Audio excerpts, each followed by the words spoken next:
Stop à la comparaison. Bienvenue Nomad Spirit, j'espère que vous allez bien. Alors aujourd'hui j'ai envie de vous parler de la comparaison. Parce que je pense que beaucoup d'entre nous ont tendance à se comparer. D'ailleurs, c'est pas très anodin puisque dès le plus jeune âge, on nous compare déjà à l'école avec des notes. On nous donne tous le même programme à étudier, les mêmes exercices, les mêmes matières et on nous cote sur cette matière qui n'est peut-être pas forcément au final adaptée à nous, etc., à ce que nous on a envie de faire, à ce qu'on vibre, à nos capacités.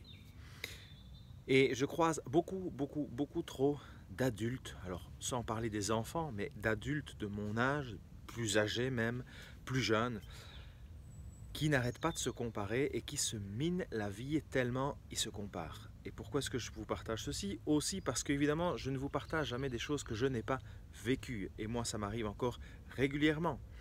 Mais j'ai trouvé une solution assez simple en fait, et une image qui est vraiment très puissante. C'est, vous savez que j'aime les images de la nature, etc. Pour moi, réellement, quand on se compare, c'est comme si on se comparait notre chemin de vie à celui d'un autre. C'est comme si je comparais, en fait, je monte ma montagne. Mais je ne monte pas la même montagne que mon voisin. C'est-à-dire, imaginez votre montagne avec ses routes, avec ses chemins caillasseux, avec ses glaciers que vous devez escalader.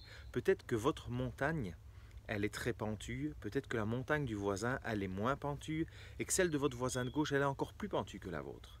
Peut-être que votre montagne, elle monte à 8600 mètres. Peut-être que la montagne de votre voisin, elle monte à 4500 mètres. Donc comment voulez-vous vous dire, ah ben oui, mais mon voisin, il est déjà à la moitié de sa montagne. Mais peut-être que sa montagne, elle fait la moitié de votre montagne. Vous voyez ce que je veux dire? C'est-à-dire que on ne peut pas se comparer pour la simple et bonne raison que on n'est pas comparable. C'est exactement comme si on comparait une table et une chaise. Tout ce que ça provoque, c'est juste un mal-être, de la frustration, et ça n'apporte strictement rien de bénéfique. Maintenant, une petite question pour vous, et vous pouvez faire l'exercice. Qu'est-ce que ça apporte réellement quand on se compare? Réfléchissez-y 2 secondes. Qu'est-ce que ça m'apporte réellement quand je me compare? D'une part, soit je me compare à quelqu'un qui est plus bas que moi, alors plus bas, parce que si ça se trouve, vous avez peut-être la sensation d'être plus haut que lui ou plus avancé que lui. Mais au final, rappelez-vous, il monte une montagne qui est radicalement différente de la vôtre. Et peut-être que vous avez pris un peu d'avance parce que vous venez de faire une partie de votre montagne où c'était des chemins tranquilles et que lui il est en train d'escalader un glacier parce que vous ne savez pas où en est sa vie.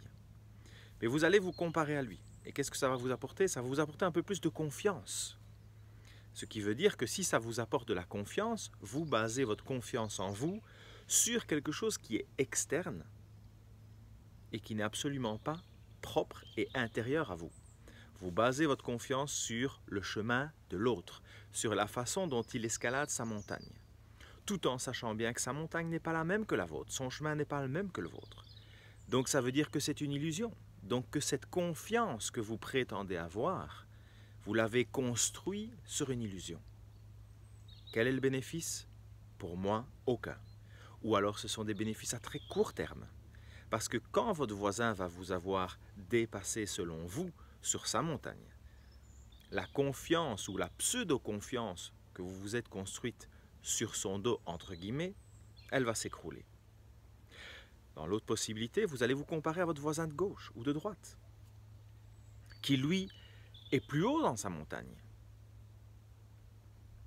Alors vous le voyez plus haut. Mais si ça se trouve, il est plus haut dans sa montagne simplement parce que sa montagne est encore une fois différente. Et que quand vous apercevez au loin sur sa montagne, vous n'apercevez pas le sommet, mais sa montagne elle monte juste à 4000 mètres. Et alors fatalement que lui s'il est à 2000 mètres, il est à la moitié. Et que vous si vous êtes à 2000 mètres, mais que votre montagne fait 8000 mètres, vous n'êtes qu'au quart. Donc encore une fois, le ratio est absolument incomparable. Et là, qu'est-ce que ça va faire psychologiquement à partir du moment où vous vous comparez à quelqu'un qui est soi-disant au-dessus de vous? c'est que ça va vous miner votre confiance. Vous allez vous dire, ah ouais, lui il est bien, ah c'est cool, ah, moi je suis qu'une merde. Moi, lui il est déjà là, moi pas. Et en faisant ça, qu'est-ce qui se passe? Je ne suis pas assez bon, je ne suis pas assez rapide, je ne fais pas suffisamment d'efforts, etc., etc. Et on se charge, et on se charge, et on se charge son sac à dos à n'en plus pouvoir. Et c'est comme si vous montiez votre montagne et que vous aviez un gros sac et que vous ramassiez des gros cailloux et vous les mettez.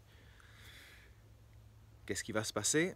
C'est que vous allez encore monter votre montagne de façon plus lente. Parce qu'au fur et à mesure que vous mettez des cailloux dans votre sac à dos, vous ralentissez, vous fatiguez plus, vous perdez de l'énergie.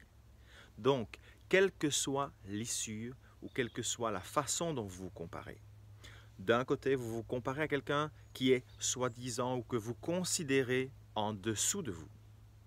C'est une confiance qui est illusoire, qui est illusion et qui n'est forcément pas juste. Si vous vous comparez, et donc il y a un impact qui est pas vraiment positif. Parce que ça peut vous permettre d'éveiller en vous le fait que, ok, si j'ai besoin de me comparer à quelqu'un qui est en dessous de moi, pour me faire valoir, c'est que je n'ai pas réellement confiance en moi. Alors comment est-ce que je peux réellement aller chercher la confiance, l'amour et l'estime de moi à l'intérieur? Et là, on entre dans un questionnement qui est beaucoup plus intéressant et quelque chose qui va réellement, petit à petit, pouvoir vous amener la sérénité, l'harmonie et la paix intérieure. Que baser votre confiance en vous sur l'extérieur, vous ne serez jamais serein, vous ne serez jamais harmonieux. Parce que ça va tout le temps fluctuer. Une fois que vous basez tout ça sur l'intérieur, vous allez commencer à trouver de la stabilité. C'est en trouvant cette stabilité, cet ancrage, que vous allez pouvoir trouver vraiment une énorme puissance, votre puissance. Parce qu'on a tous une puissance extraordinaire en tant qu'être humain. Mais ce qu'il y a, c'est qu'on est tellement peu habitué à réellement utiliser nos outils de façon propre, à apprendre réellement à se connaître, à accepter réellement qui nous sommes, à accepter réellement notre vraie puissance. Et la deuxième option, c'est quand je me base sur quelqu'un et que je me compare à quelqu'un qui est soi-disant au-dessus de moi. Alors à ce moment-là, je me mine. Je charge mon sac. Je m'en veux. Je me diminue, je me diminue, je me diminue, je me diminue. Et le chemin en est d'autant plus dur, puisque plus je me diminue, moins j'ai d'énergie, moins j'ai de joie, plus j'ai de remords, plus je m'en veux, plus j'ai de ressentiment. Vous voyez ce que je veux dire? Donc dans les deux cas, la comparaison et se comparer n'apporte strictement rien de positif. Il n'y a rien de positif. On peut s'inspirer. Je vais m'inspirer de la façon dont mon voisin monte sa montagne, parce que je ne connais pas sa montagne, je ne connais pas son chemin, je ne connais pas sa vie. Mais je vois qu'il évolue avec aisance, avec fluidité, avec joie. Ok, qu'est-ce que je peux en retirer? Comment est-ce que je peux m'inspirer pour moi, à mon tour, monter ma montagne avec peut-être plus d'aisance, peut-être plus de joie, peut-être plus de légèreté?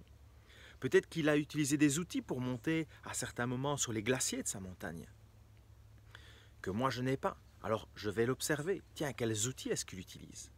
Peut-être qu'il utilise des chaussures cramponnées, peut-être utilise des pitons, peut-être utilise des cordes pour s'assurer, de façon à être plus confiant. Qu'est-ce qu'il utilise comme outil? Dans votre vie, c'est pareil. Qu'est-ce qu'il utilise comme outil? Peut-être que je peux m'inspirer et moi-même alors utiliser d'autres outils que ce que j'avais l'habitude d'utiliser, que ce qu'on m'avait appris. Ce sont toutes des choses, majoritairement, on ne nous a jamais apprises à l'école, que la plupart de nos parents ne nous ont pas apprises. Non pas par méchanceté, simplement parce qu'eux ne les connaissent pas non plus. Mais on est à une heure, on est à un moment de l'humanité où il est temps de se réveiller à tout ça.